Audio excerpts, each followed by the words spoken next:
Especialidades juveniles, ¿qué podemos decir al respecto en términos generales para que alguien que no tiene idea sepa qué significa?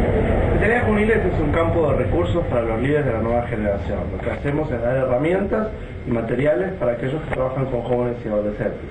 Eso lo hacemos a través de material escrito, bibliografía y también a través de eventos de capacitación como Generación Líderes, como la Convención Internacional, como las cumbres y Convención Nacional aquí en Chile. Eso es lo que estamos constantemente haciendo y también a través de la página web. Podríamos decir que está orientado a quién entonces. A quienes trabajan con jóvenes y adolescentes. Es un ministerio, una organización que se enfoca en los líderes juveniles, en los pastores de jóvenes y todos aquellos que trabajan con adolescentes, sobre todo. A propósito de estas convenciones internacionales, el año pasado en Mendoza hubo un pequeño problema que ocasionó bastantes problemas para algunos asistentes por una sobreventa de entradas. Ellos tuvieron que ver parte de los seminarios, de las charlas, en unas salas aparte, y después se armó un desorden, etc. ¿Qué fue lo que pasó realmente? ¿Quién tuvo la responsabilidad para que ocurriera eso? ¿Y qué medidas se han tomado al respecto para los futuros eventos? Claro.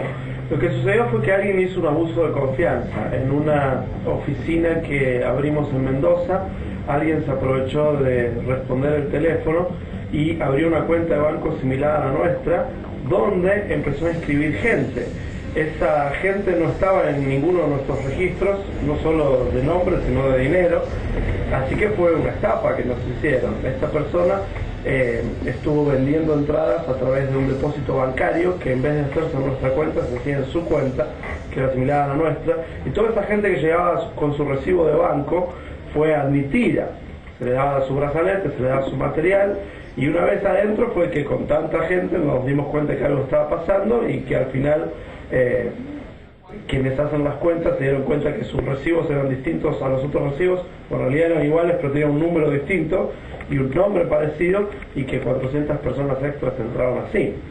Nosotros fuimos responsables de dejar entrar a unos 300 extranjeros que llegaron a la Argentina desde México, Puerto Rico, Estados Unidos, Canadá, sin entrada. Y la verdad es que nos tembló el pulso porque nos dio lástima que hagan la inversión de venir hasta Mendoza, gastando mínimo $1000, llegaron ahí y no tenían cómo entrar. Y yo pensé que iban a ser 100, la verdad. Y yo dije, a quienes llegan en esas circunstancias, déjenlos pasar, pobrecitos ya están acá, último año que los dejamos entrar. Pero al fin de cuentas fueron como 300, así que sumaba los 400 de la estafa y los 300 que entraron viniendo del extranjero, fueron como 700 personas extras en un lugar que ya teníamos siempre abarrotado. Además, el director del centro Bustelo, preocupándose porque es una zona sísmica, nos hizo sacar sillas del lugar, así que el año pasado hubo menos sillas en el salón principal que lo que había habido en los años anteriores, así que más gente tuvo que quedarse afuera mirando desde una pantalla. ¿Esa persona era parte de la organización? No, esa persona fue, lo cuento simple, un amigo de Mendoza. La oficina de especialidad juveniles en la Argentina está en Buenos Aires, y un amigo de Mendoza nos dijo, ¿por qué no ponemos un teléfono de Mendoza para que la gente local no tenga que llamar larga distancia? Y nos pareció lógico. Dijimos, nosotros pagamos la línea.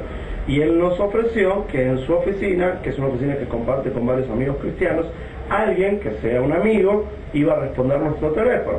Ese fue el amigo que hizo la estafa, que el día de hoy, si me lo pones adelante, yo nunca le vi la cara. Así que definitivamente no es alguien de la organización. Sabemos que tuviste una experiencia hace poco en Cuba, Sí.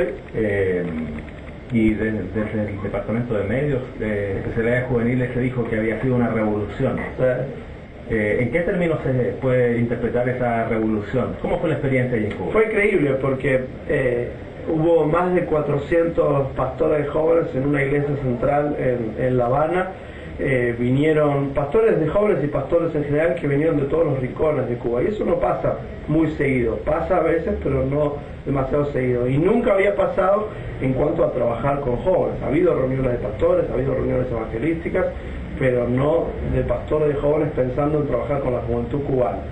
Y fue verdaderamente increíble ver que llegaban de todos lados, de distintas denominaciones, de distintos sectores. La iglesia cubana en algunos sectores se ha hecho muy fuerte, pero todavía sigue muy desunida porque no hay mucha conexión. No es tan simple para ellos juntarse con permisos gubernamentales, lo tienen que mantener muy underground. Así que fue muy lindo ver esa convocatoria de líderes, de pastores de distintas denominaciones. Y además el seminario es un seminario con un contenido muy fuerte y lo tomaron con muchísima receptividad y había muchísimo entusiasmo, y ya había habido una presentación de Generación Líderes antes en Cuba y ya habíamos escuchado los testimonios, así que se juntaron varios factores en que podamos decir esto fue algo especial que estuvo ocurriendo. Pasemos al tema de la música. Respecto a la música cristiana, hoy se utiliza todo estilo, género y ritmo musical para alabar a Dios. Solo la letra debiera ser la diferencia entre la música que es cristiana y la que no lo es. En tu opinión, ¿cuál es el límite que se debe seguir aquí respecto a la música? La música es una combinación de sonidos. Esa combinación puede hacerse en tonos agudos, en tonos graves, puede hacerse con ritmos más acelerados o con más lentos.